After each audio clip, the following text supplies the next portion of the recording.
Hello, my name is Jared, and this is my channel, Keen Reads. Welcome back. Thanks for watching, and today I figured I'd just make a quick video reading you some of my favorite poems. So I just went through my shelves and pulled out some of the poetry collections I've read over the years, and selected one poem from each to read out loud to you guys. One of them actually is my favorite poem of all time. But the other ones are just selections that I had noted that I had liked.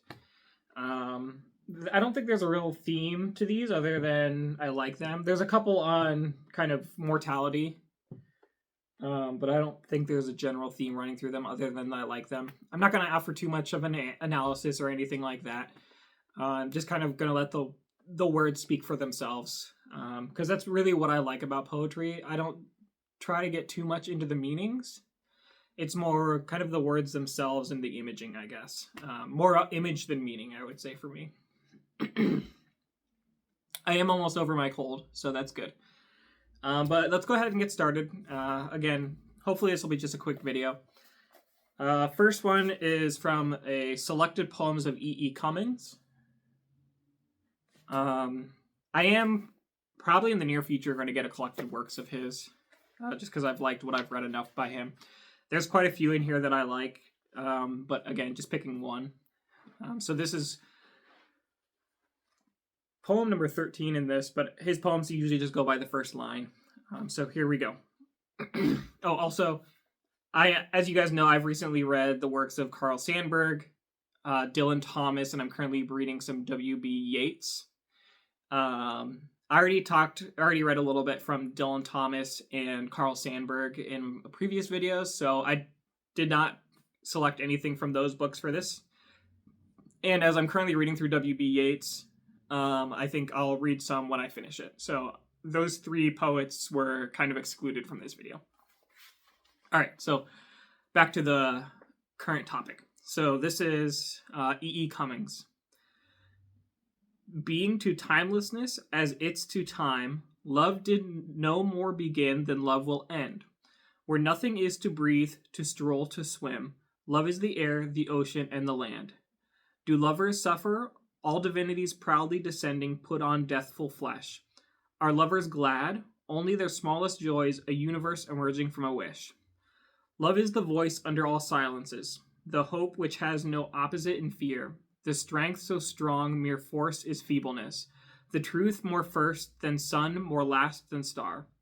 Do lovers love? Why then to heaven with hell, whatever sages say and fools, all's well. Some of this poem is lost in reading it out loud because there is some stuff that he does with parentheses and punctuation and things like that. But what's really stood out to me is really the first two lines. Being to timelessness as it's to time, love did no more begin than love will end. That's a line that's always kind of stayed with me. Next we have this is the collected poems of Philip Larkin. I got this in Colorado last year and read it immediately. This is a poem called The Mower. The mower stalled twice. Kneeling, I found a hedgehog jammed up against the blades, killed. It had been in the long grass. I had seen it before and even fed it once. Now I had mauled its unobtrusive world unmendably. Burial was no help. Next morning I got up and it did not. The first day after a death, the new absence is always the same. We should be careful of each other. We should be kind while there is still time. And that's kind of, I talked about mortality as a theme. When we get to my my favorite poem, kind of has this similar theme to it. I enjoyed Philip Larkin's collected poems, actually quite a bit, compared to some of the other one of the other poets that we'll talk about. This is the selected poems of W.H. Auden.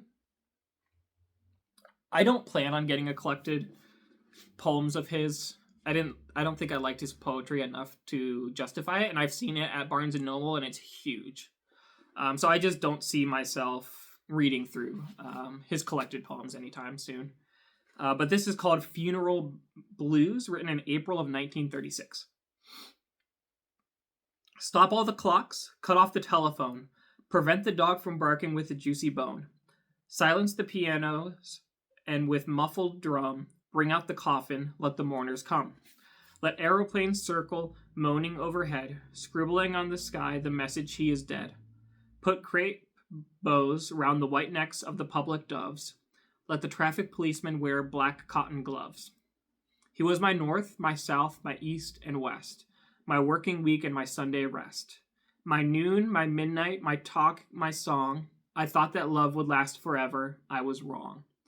The stars are not wanted now. Put out every one. Pack up the moon and dismantle the sun. Pour away the ocean and sweep up the wood, for nothing now can ever come to any good.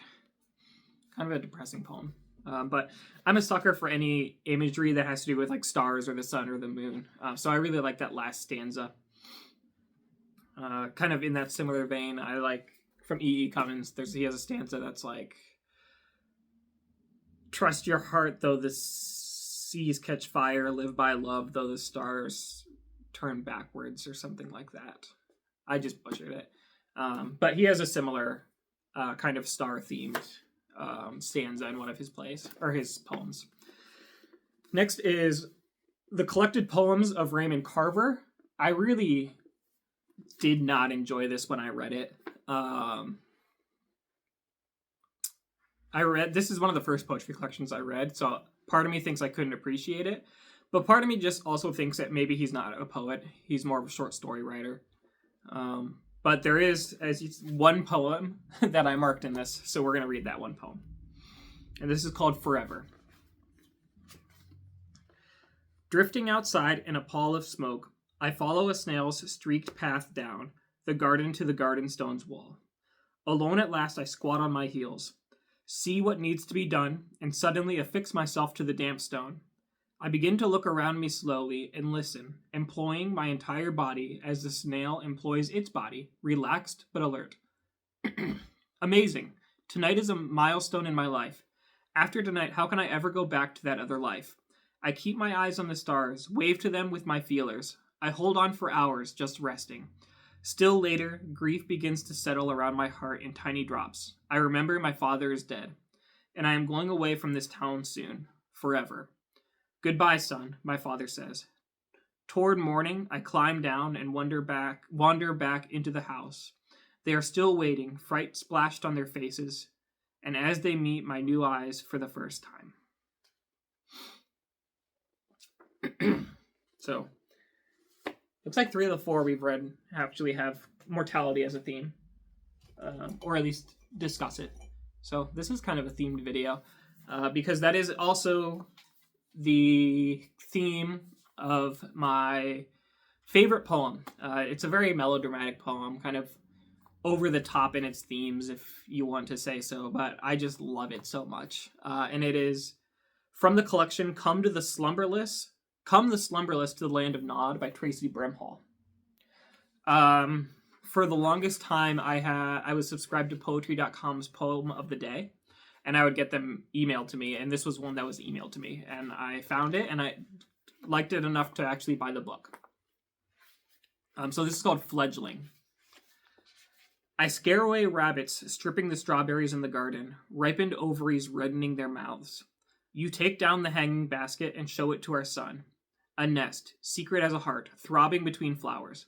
Look, but don't touch, you instruct our son, who has already begun to reach for the black globes of a new bird's eyes, wanting to touch the world. To know it. Disappointed, you say, common house finch, as if even banal miracles aren't still pink and blind and heaving with life. When the cat your ex-wife gave you died, I was grateful. I'd never seen a man grieve like that for an animal. I held you like a victory, embarrassed and relieved that this was how you loved, to the bone of you, to the meat. And we want the stricken pleasure of intimacy, so we risk it. We do. Every day we take down the basket and prove it to our son, just looking at its rawness, its tenderness, its almost flying. And there you have it. So those are 5 poems. 4 of the 5 actually had a similar theme, with This one being timelessness to time, love did no more end than love will end. Not necessarily having that same theme as much, but we'll just say that today's theme was mortality. Thanks for watching.